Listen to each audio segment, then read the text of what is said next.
ถนนกลางตำบลปลวกแดงจังหวัดระยองใช้เวลาไม่ถึงชั่วโมงกลายสภาพเป็นคลองรถเก๋งที่วิ่งอยู่ดีๆต้องชะลอและค่อยๆถลายลุยน้ำไปทีละคันบางคันดับกลางคางเจ้าของบ้านริมถนนวิ่งออกมายกของขึ้นที่สูงกันไม่ทันเหตุนี้เกิดช่วงเย็นวันที่18สิงหาคมฝนถล่มลงมาเกือบชั่วโมงเดียวจบแล้วทิ้งดินโคลนไว้ให้เก็บกวาดกันอีกหลายวันแล้วเช้าวันรุ่งขึ้นเวลาตี 5กรมอุตุนิยมวิทยาก็ยกระดับประกาศเตือนเป็นฉบับที่8สั่งเฝ้าระวังพร้อมกัน36จังหวัดทั่วประเทศคำถามที่ผมอยากชวนคุณผู้ชมคิดตามคือทำไมเรื่องที่ระยองกับคำสั่งพร่องน้ำที่เชียงใหม่ถึงเป็นเรื่องเดียวกันและตัวเลข51เซนติเมตรที่ชลประทานเชียงใหม่เพิ่งเสริมคันกั้นตลิ่งไปมันซ่อนอะไรไว้อยู่เริ่มจากเส้นเวลาก่อนนะฮะเพราะฉบับที่8เนี่ยมันไม่ได้โผล่มาเดียวกรมอุตุนิยมวิทยาเริ่มออกประกาศชุดนี้ตั้งแต่วันที่15สิงหาคมเป็นฉบับที่1และออกถี่ขึ้นเรื่อยๆวันที่18ออกอีก2ฉบับพอถึงเช้าวันที่19ปุ๊บก็มาจบที่ฉบับที่8ฉบับใน5วันนะครับนี่คือจังหวะที่หน่วยงานพยากรณ์เขาบอกไกลๆว่าเรื่องมันไม่นิ่งต้องอัปเดตกันวันต่อวันโดยสาเหตุที่ระบุไว้ตรงกันทุกฉบับก็คือร่องมรสุมที่พาดผ่านภาคเหนือกับอีสานตอนบนบวกกับลมมรสุมตะวันตกเฉียงใต้ที่พัดปกคลุมทะเลอันดามันตัวประเทศไทยแล้วก็อ่าวไทยโดยมีกำลังค่อนข้างแรงประกาศชุดนี้ลงนามโดยนางสาวสุกัญญานียะวินชาญอธิบดีกรมอุตุนิยมวิทยาทีนี้คำว่าฝนตกหนักกับฝนตกหนักมากมันไม่ใช่คำพูดลอยๆนะฮะกรมอุตุเขามีเกณฑ์อยู่ฝนสะสม 35-90 มิลลิเมตรใน1วันเรียกฝนตกหนักเกิน 90 มิลลิเมตรขึ้นไปถึงจะเรียกว่าตกหนักมากและเจ้าเลข 90 มิลลิเมตรตัวนี้แหละที่กรมป้องกันและบรรเทาสาธารณภัยใช้เป็นเส้นตัดสินใจว่าจะสั่งเคลื่อนกำลังลงพื้นที่ไหน36จังหวัดที่แจ้งเตือนวันนี้แบ่งเป็นระดับสีแดงคือเสี่ยงฝนหนักมาก13จังหวัดได้แก่เชียงใหม่เชียงรายพะเยาน่านแพร่ลำปางแล้วก็ฝั่งริมโขงหนองคายบึงกาฬนครพนมสกลนครมุกดาหารกาฬสินธุ์แถมด้วยตราดอีกจังหวัดหนึ่งส่วนสีส้มอีก23จังหวัดกระจายตั้งแต่แม่ฮ่องสอนตากพิษณุโลกเพชรบุรีไล่ไปถึงอุบลราชธานีศรีสะเกษแล้วก็ลงมาถึงกาญจนบุรีราชบุรีสระบุรีนครนายกปราจีนบุรีฉะเชิงเทราจันทบุรีทั้งฝั่งของหน่วยงานอื่นก็ขยับตามกันหมดกรมป้องกันและบรรเทาสาธารณภัยโดยนายธีรพัฒน์คัชมาศอธิบดีออกประกาศแจ้งเตือนคลุม39จังหวัดในภาคเหนืออีสานกลางตะวันออกบวกภาคใต้อีก3จังหวัดที่ต้องระวังคลื่นลมแรงพร้อมสั่งจัดชุดปฏิบัติการกับเครื่องจักรกลประจำจุดเสี่ยงตลอด24ชั่วโมงส่วนสำนักงานทรัพยากรน้ำแห่งชาติออกประกาศเฝ้าระวังน้ำหลากน้ำท่วมขังช่วง19-21สิงหาคมจำนวน17จังหวัดและที่เจาะจงชื่ออำเภอเลยก็คือน่านทั้งอำเภอปัวบ่อเกลือทุ่งช้างสองแขวกับตากที่อำเภอท่าสองยางเพราะฝนสะสมในดินแถวนั้นสูงมาแต่ต้นเดือนแล้วใครตามเรื่องน้ำเหนือมาตั้งแต่ต้นเดือนคงจำได้วันน่านโดนไปรอบหนึ่งแล้วรอบนี้คือดินยังอิ่มน้ำอยู่แล้วฝนมาซ้ำเอาละกลับมาที่ระยองครับเพราะจุดนี้ผมว่าเป็นหัวใจของเรื่องจุดที่ท่วมคือช่วงแยกวังตาผินกับแยกลุงอุ้ยในตำบลปลวกแดงชาวบ้านแถวนั้นบอกตรงกันว่าท่วมทุกครั้งที่ฝนหนักไม่ใช่ครั้งแรกไม่ใช่ครั้งที่2และไม่ใช่คำบ่นลอยๆด้วยนะฮะย้อนกลับไปวันที่27กุมภาพันธ์ปีนี้ปลวกแดงก็เจอท่วมฉับพลันมาแล้วรอบหนึ่งผิวจราจรจมหลายจุดช่วงหน้าโรงงานรถผ่านไม่ได้ต่อมาวันที่4กรกฎาคมตอนที่ได้อิทธิพลจากพายุฝนตกไม่ถึงชั่วโมงเหมือนกันเป๊ะผลคือน้ำท่วมผิวถนนแถว4แยกวังตาผินต่อเนื่องซอยสุพรรณสูงกว่า30เซนติเมตรยาวกว่า2กิโลเมตรรถเล็กรถโหลดเตี้ยจอดเสียกลางน้ำเป็นแถวต้องเรียกรถยกสูงมาลากออกโอ้โห3รอบในปีเดียวคุณผู้ชมเห็นอะไรไหมฮะมันไม่ใช่เรื่องฟ้าฝนอย่างเดียวแล้วผมมองอย่างนี้นะฝนตกหนักเกือบชั่วโมงมันหนักจริงแต่ถ้าระบบระบายน้ำปกติดีน้ำควรจะขังแล้วลดภายในไม่กี่10นาทีไม่ใช่ทะลักเข้าบ้านคนแล้วทิ้งโคลนไว้เป็นวันๆปลวกแดงเนี่ยเป็นพื้นที่ที่โตเร็วมากในเขต EEC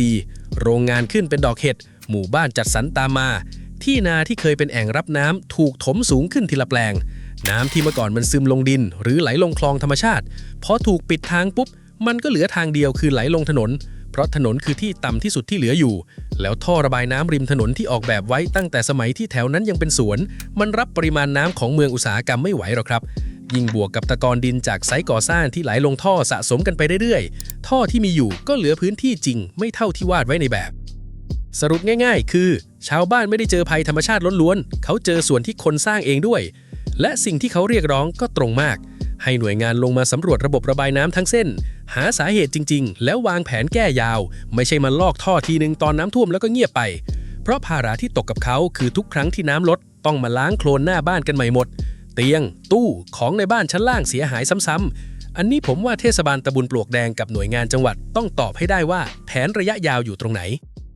ข้ามาที่เชียงใหม่บ้างนะครับอีกฝากหนึ่งของประเทศที่นั่นเขาไม่ได้รอน้ำมาเขาไปดักไว้ก่อนแล้วโครงการชลประทานเชียงใหม่เร่งพร่องน้ำในแม่น้ำปิงผ่านประตูระบายน้ำ3ตัวเรียงกันลงมาตามลำน้ำเริ่มที่ท่าวังตาลในเขตอำเภอเมืองต่อด้วยดอนน้อยที่อำเภอดอยหล่อแล้วปิดท้ายด้วยแม่สอยอำเภอจอมทองซึ่งตัวแม่สอยเองเนี่ยเป็นประตูตัวสุดท้ายก่อนที่น้ำจะไหลลงทะเลสาบดอยเต่าแล้วเข้าเขื่อนผู้มีพลพูดง่ายๆก็คือเขากำลังรีดน้ำในลำน้ำให้ว่างที่สุดก่อนฝนก้อนใหญ่ช่วง 18-21 สิงหาคมจะลงมาถึงเหมือนเราเทน้ำในถังออกก่อนฝนตกไม่ใช่รอให้มันล้นแล้วค่อยวิ่งหาถังผู้ให้ข้อมูลชุดนี้คือนายสุทธิศักดิ์อยู่สำราญในตำแหน่งหัวหน้าฝ่ายจัดสรรน้ำและปรับปรุงระบบชลประทานโครงการชลประทานเชียงใหม่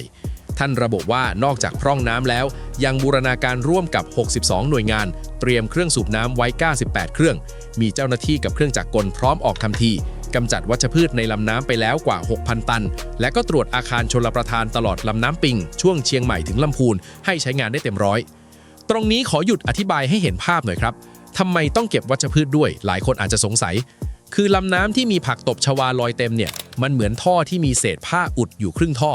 น้ำไหลได้แต่ไหลช้าลงมากพอน้ำก้อนใหญ่มาถึงมันดันไม่ทันก็ขึ้นตลิ่งเพราะฉะนั้นการเก็บผักตบก่อนหน้าฝนมันคือการเพิ่มความเร็วน้ำไม่ใช่ทำความสะอาดให้สวยงามนะฮะทีนี้มาถึงตัวเลขที่ผมว่าน่าสนใจที่สุดในข้อมูลชุดนี้51 เซนติเมตร51นะครับนี่คือความสูงที่เขาเสริมคันกั้นตลิ่งบริเวณประตูระบายน้ำท่าวังตาลเพิ่มขึ้นไปโดยอิงจากระดับน้ำท่วมสูงสุดของปี 2568ฟังผ่านๆอาจจะรู้สึกว่าน้อยจังแค่ครึ่งเมตรแต่ในเรื่องน้ำท่วมเมืองครึ่งเมตรคือความต่างระหว่างน้ำอยู่ในลำน้ำกับน้ำเข้าตลาดและมันบอกอะไรอีกอย่างหนึ่งด้วยคือการที่ต้องเอาระดับน้ำท่วมปีที่แล้วมาเป็นเส้นตั้งต้นแล้วบวกเพิ่มไปอีกครึ่งเมตรแปลว่าเจ้าหน้าที่เขาไม่ได้คิดว่าปีที่แล้วคือจุดสูงสุดที่เป็นไปได้เขาคิดว่ามันมาได้อีกงานเสริมคันกั้นน้ำที่ท่าวังตาลนี่ทำจริงจังนะฮะระยะทางราว303 เมตรยกระดับผนังขึ้นไปให้เท่ากับกำแพงป้องกันน้ำท่วมเดิมตัวเลขที่ชลประทานเคยให้ไว้คือรับมวลน้ำได้ถึงราว800 ลูกบาศก์เมตรต่อวินาทีซึ่งถ้าเทียบกับตอนน้ำปิงพีคเมื่อวันที่9 สิงหาคมที่ผ่านมาที่วัดได้ราว260 ลูกบาศก์เมตรต่อวินาทีระดับน้ำ 2.2 เมตรก็ยังห่างจากเพดานอยู่พอสมควรแต่คุณผู้ชมครับเชียงใหม่มีของจริงมาแล้วจุดที่ทุกคนในเมืองยังจำได้คือตอนที่ระดับน้ำที่สถานี P1 สะพานนวรัตน์ขึ้นไปแตก 5.2 เมตรซึ่งสื่อรายงานกันว่าสูงที่สุดในรอบ 50 ปี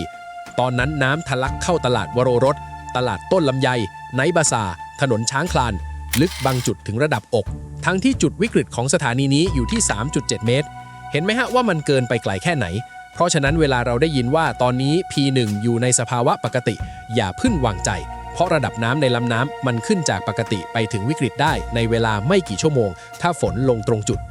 ส่วนอีกด้านหนึ่งที่บีบมือเจ้าหน้าที่อยู่ตอนนี้ก็คือน้ำในเขื่อนแม่งัดสมบูรณ์ชนมีน้ำอยู่ราว80%ส่วนเขื่อนแม่กวงอุดมธาราอยู่ที่68%สองตัวนี้มากกว่าปีที่ผ่านมาปรากฏว่าแม่งัดเป็นเขื่อนใหญ่ตัวเดียวในกลุ่มที่ทะลุ80ขึ้นไปตามรายงานสถานการณ์น้ำกลางเดือนแล้วมันบีบยังไงมันบีบตรงนี้ครับถ้าเก็บไว้เฉยๆแล้วฝน3 วันข้างหน้าเทลงมาเต็มๆน้ำจะล้นทางระบายเองซึ่งควบคุมไม่ได้แต่ถ้าปล่อยตอนนี้เพื่อทำที่ว่างน้ำที่ปล่อยจะไปรวมกับน้ำฝนที่ตกท้ายเขื่อนแล้วไปโผล่ที่ตัวเมืองพอดีเจ้าหน้าที่เลยต้องเดินอยู่บนเส้นบางๆปล่อยทีละนิดดูฝนทีละวันปรับทีละรอบนี่คือเหตุผลว่าทำไมเขาถึงต้องรีบพร่องน้ำในลำน้ำปิงลงเขื่อนภูมิพลให้ได้มากที่สุดก่อนวันที่ 21เพราะภูมิพลยังมีที่ว่างรับส่วนลำน้ำปิงเนี่ยไม่มีรวมความแล้วก็คือเชียงใหม่เตรียมมาดีแต่เตรียมมาดีไม่ได้แปลว่ารอดมันแปลว่าถ้าเจอของหนักเท่าปีที่ท่วมใหญ่เมืองจะมีเวลาหายใจนานขึ้นเท่านั้นเองทีนี้เรื่องที่ใกล้ตัวคุณผู้ชมที่สุดสำหรับคนใน36จังหวัดนี้ผมอยากพูดถึงคำว่าน้ำรอการระบายสักหน่อยพื้นที่เมืองที่ท่อเต็มระบบแบบนี้โอกาสที่ถนนสายหลักจะมีน้ำขังหลังฝนหนักผมประเมินไว้สูงมากแถว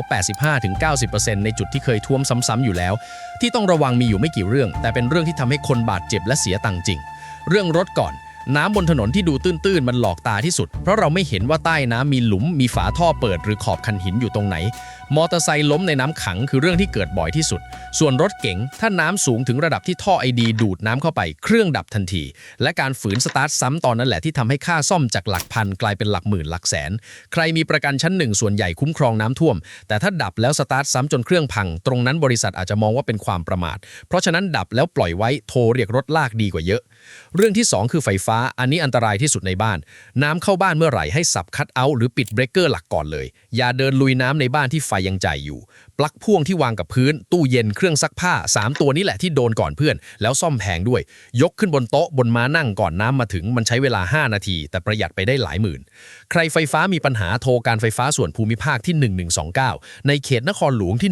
1130ส่วนแจ้งเหตุสาธารณภัยสายด่วนปปชที่1784เรื่องที่ 3 คือการเดินทางไปทำงานจุดที่คนพลาดกันเยอะคือออกจากบ้านเวลาเดิมทั้งที่ฝนตกตั้งแต่ตี 4ช่วง3วันนี้ถ้าจังหวัดของคุณผู้ชมอยู่ในกลุ่มสีแดงเผื่อเวลาไว้อย่างน้อยครึ่งชั่วโมงแล้วเช็คเส้นทางก่อนออกโดยเฉพาะคนที่ต้องผ่านทางลอดหรือใต้สะพานเพราะจุดพวกนั้นน้ำลงไปรวมเร็วกว่าที่อื่นส่วนใครที่อยู่ริมทะเลฝั่งอันดามันคลื่นช่วงนี้สูง 2-3 เมตรบริเวณที่มีฝนฟ้าคะนองเกิน3เมตรเรือเล็กแถวอันดามันตอนบนงดออกจากฝั่งไปก่อนนะฮะส่วนอ่าวไทยตอนบนคลื่นราว2 เมตรเดินเรือต้องระวังเป็นพิเศษ